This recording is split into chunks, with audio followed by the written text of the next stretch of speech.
നോക്കുക. ഒരു കാര്യം ഉറപ്പിച്ചു പറയുവാൻ ആഗ്രഹിക്കുകയാണ്. ആരക്കയ്യപ്പ സ്വാമിയുടെ സ്വർണം കട്ടെടുത്ത് അത് കിലോമീറ്ററുകളോളം താണ്ടി ചെന്നൈയിൽ കൊണ്ടുപോയി ഉരുക്കിയെടുത്ത് അതിന്റെ വിഹിതം ഏത് പാർട്ടി ഓഫീസിലും ഏത് സഖാക്കളുടെ കൈകളിൽ എത്തിയിട്ടുണ്ടോ? ഒരു കാര്യം ഉറപ്പിച്ചു പറയുവാൻ ആഗ്രഹിക്കുകയാണ്. ആയിരക്കണക്കിന് കോടിക്കണക്കിന് ഭക്തജനങ്ങൾ ശരണം വിളിച്ചുകൊണ്ട് അവിടേക്ക് സമർപ്പിക്കുന്ന ആ നോട്ടിന്റെ മേലെ, ആ സ്വർണത്തിന്റെ മേലെ, ആ നാണയത്തിന്റെ മേലെ കൈവച്ചിട്ടുണ്ട് എങ്കിൽ ഉറപ്പിച്ചു പറയുവാൻ ആഗ്രഹിക്കുകയാണ്, അത് എടുത്തവരെ അഴിക്കുള്ളിലാക്കുന്ന വരെയുള്ള വലിയ പോരാട്ടത്തിന് കോൺഗ്രസ് നേതൃത്വം കൊടുക്കുകയാണ്.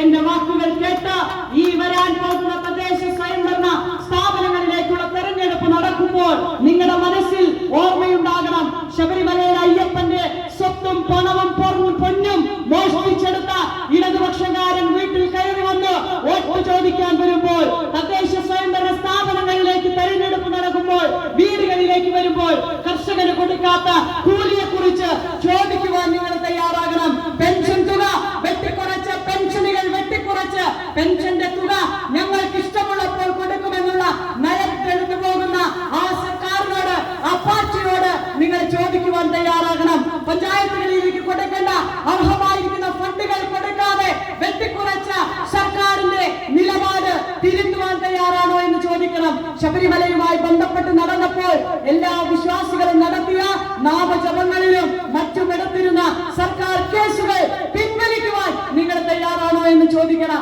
വന്യജീവികളാൽ ആക്രമിക്കപ്പെട്ട കാട്ടുപന്നിയും ആന കൊണ്ടും മരണപ്പെടുന്നവർക്ക് പോലും ആനുകൂല്യം കൊടുക്കാതെ അതിനുവേണ്ടി മലയോര കർഷകർക്ക് വേണ്ടി ഒരു ചുവടുവെപ്പ് പോലും നടത്താത്ത സർക്കാരിനോട്, അതിന്റെ അനുഭാവികളോട് വീട്ടിലേക്ക് വോട്ടിന് വേണ്ടി കയറി വരുമ്പോൾ ചോദിക്കാൻ നിങ്ങൾ തയ്യാറാകണം. മഹാത്മാഗാന്ധി ദേശീയ ഗ്രാമീണ തൊഴിലുറപ്പ് പദ്ധതിയുടെ ഫണ്ടുകൾ വകമാറ്റി ചെലവഴിച്ച സർക്കാരിനോട് ചോദിക്കുവാൻ സാധിക്കണം.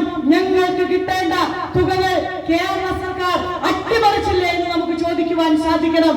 പാലക്കാട് മെഡിക്കൽ കോളേജ് പട്ടികജാതി വകുപ്പിൽ നിന്ന് മന്ത്രിയായിരിക്കുമ്പോൾ, AP അനിൽകുമാർ മന്ത്രിയായിരിക്കുമ്പോൾ, ഷാഫി പറമ്പിൽ MLA ആയിരിക്കുമ്പോൾ, അടൂർ പ്രകാശ് ഇന്നത്തെ MP അന്നത്തെ റവന്യൂ വകുപ്പ് മന്ത്രിയായിരിക്കുന്ന സമയത്ത് അനുവദിച്ച പട്ടികജാതി ഡിപ്പാർട്ട്മെന്റിലെ മെഡിക്കൽ കോളേജ് പാലക്കാട്ടുകാർക്ക് തുറന്നു കൊടുക്കാതെ തൃശൂർ മെഡിക്കൽ കോളേജിലേക്ക് പോകേണ്ട സാഹചര്യത്തിലേക്ക് എത്തിച്ച് ഉമ്മൻചാണ്ടി സാർ അന്ന് അനുവദിച്ച ആ കോളേജ് തുറക്കാത്ത 10 വർഷക്കാലമായി അധികാരത്തിലിരിക്കുന്ന സർക്കാരിന് ഇനി വോട്ടില്ല എന്ന് പറയുവാനുള്ള ആർജവും ധാർമ്മികതയും പുത്തന്നൂരിലെ എന്റെ കുടുംബാംഗങ്ങൾക്കുണ്ട്.